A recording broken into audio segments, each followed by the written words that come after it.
Joining us now with his assessment of midday trade is Jason Horn from Steyn Capital Management.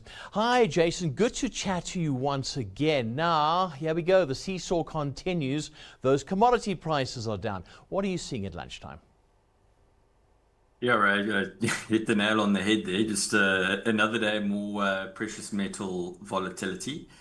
Look, I think this is the result of, well, yes, the debasement trade overall still remains in place. I think of a bit of a longer term view, but the pile-in we saw from retail into the precious metals was just not sustainable. So I think you've had a few worries around the sustainability of that trade. Things have been too hot, and now you're getting this unwind. And unfortunately for investors on the JSE and particularly long index investors, it's quite hurtful given what a large proportion of the JSE those miners make up. Yeah, you can see it right there, falling down once again today. All right, so some trading statements today. Let's start with Boxer. Relatively cautious. You're correct. I think, like its peers, fairly uninspiring. It's not unsurprising given what we saw from the likes of ShopRite.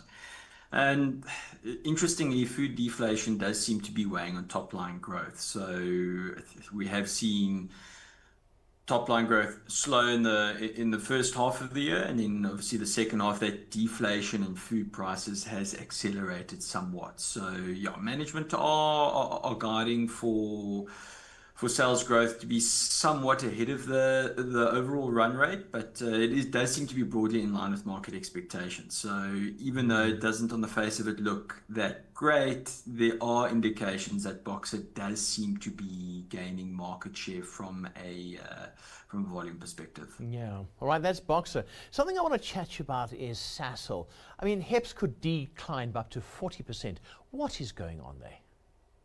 Yeah, look, it reads really poorly, but yeah, Ray, when you're looking at what's happened with the rand and in conjunction with the oil price, when we cheer all these announcements with fuel going down in our own pockets, it's quite a disaster for Sasol. So, looking at the rand for the period that they're reporting, the average was about 17.5, and if we look now, the rand's in and around 16. So you can understand the kind of impact that's having. So if we look at the cost of a barrel of oil, basic fuel prices, has gone from 1,600 rand to about 1,400 rand. So couple that with weaker chemical prices as well, it's going to be very difficult operating environment for Sasol. So look, broadly, the market does expect a much weaker second half of the year, and it does seem to be that consensus estimates are too high.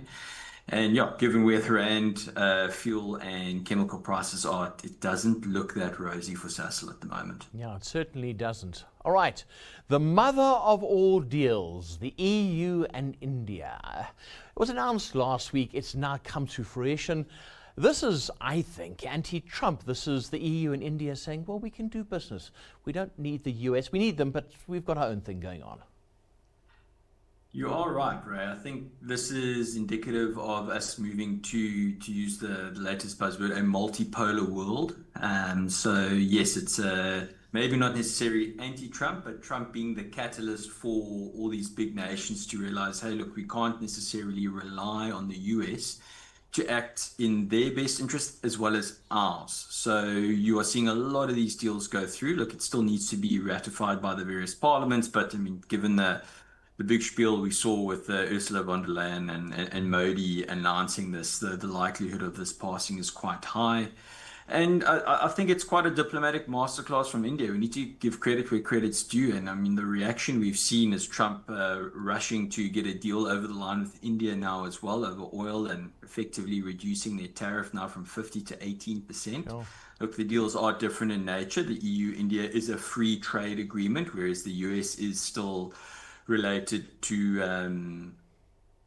those tariffs, but yeah, it's a very good deal, and we're seeing this across the board. We've seen Canada, we've seen Germany talking about a two-speed Europe, and let's not forget the EU getting the Mercosur agreement across the line, which they've been going since 2000. So Trump certainly has been the catalyst to see a lot of deal making from these big trading nations. Yeah, make America great again. There's been this whole thing. I think the Wall Street Journal was saying America alone, and a big question mark, and that's definitely playing out. Something else I want to chat to you about, staying internationally, is Japan and Japan's Prime Minister looking for re-election. She seems to be very popular. There have been a few missteps when it comes to comments about the yen, which sent the yen skidding a little bit, but her popularity is certainly there.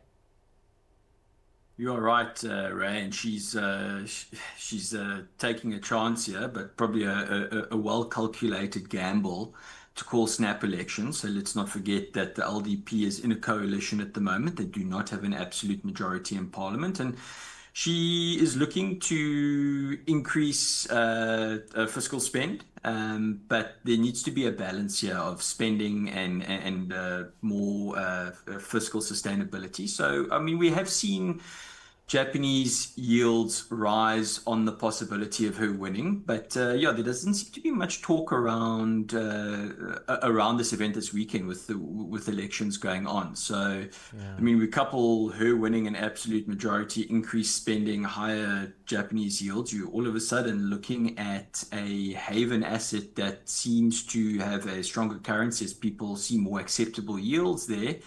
And this will have far-reaching implications for the likes of the carry trade in the US bond market. So it's definitely one to keep an eye on. And yeah, there could be, I wouldn't say dire, but a few interesting complications for the US bond market going forward. Well, let's see what happens. Right, park that thought for a second. Before we move on to your stock pick, Jason, let's reflect on some counters that have found favor with your industry peers. I think the sell-off that we saw last night in the software side of the market is overdone. And I think the worries about AI replacing a lot of those platforms, I think is overdone. Right. That's where I'm focusing on. So, but I think I don't want to, as long as we've got this turbulence, I'm holding back a little. But I am looking at some of the companies that were hurt last night. Naspers. Okay. And as we went into Naspers into 2000, well, let's call it the latter part of 2025 into 2026, Naspers did really, really well, and recently just turned around and now find itself, as we sit here, 15% down year to date. Process a similar story, and just on the back today on a 10-cent, let's call it, they've got this app, the WeChat app, and they've got these pop-ups, and the people just don't like these pop-ups. Markets are now crucifying them today again. And I just think it's a little bit overdone. This company is still trading at a 44% discount to its NAV. Right, Jason, very interesting there. Now, David Shapiro wasn't drawn on a stock pick yesterday. He said it was just such a difficult day. But then Scott Lowe saying, yes, Naspers and Prosus. In fact, Naspers is up today along with Prosus as well. So, interesting stock pick there. Yeah, look, I think both sound like good ideas. I think just on the cash point, I mean, in our hedge funds, we are typically very long cash and we never 100% net long the market. So, I mean, this means, yeah, you can allocate cash, as David speaks about, when there are these dislocations. And that's a wonderful strategic benefit to have. So I think the question actually remains is what currency do you keep your cash in, right? Yeah. So whether you want dollars or something else. And then, yeah, just on the Naspers, look, we agree the discount is back to the historical average, despite the continuing buybacks. But yeah, it does seem that people are disappointed about them saying that they will sell businesses other than Tencent to fund buybacks. But yeah, I think overall it's more likely a positive call on Tencent. Yeah. Right, Jason, what are you hanging your hat on today? What's your stock pick then? Indo Food, so one I've done previously, but still looks super interesting. So just as a reminder to everyone, it's an Indonesian investment holding company. So it's built around an 80% stake in a 50-year-old market-leading consumer goods business. And their flagship brand, Indomie, it's both the most chosen instant noodle brand in the world and the most chosen FMCG brand in Indonesia. So Indomie, it's sold in over 100 countries. And they serve over 550 million customers. And the stock is currently trading at over 50% discount to the sum of its parts, which is a historical extreme. And notably, the underlying consumer goods business itself is trading at a decade-low valuation. So investors are getting the benefit from a double discount here. There we go. Indo Foods it is. Jason, thank you so much. Good to chat to you again on Business Lunch. That was Jason Horn from Steyn Capital Management.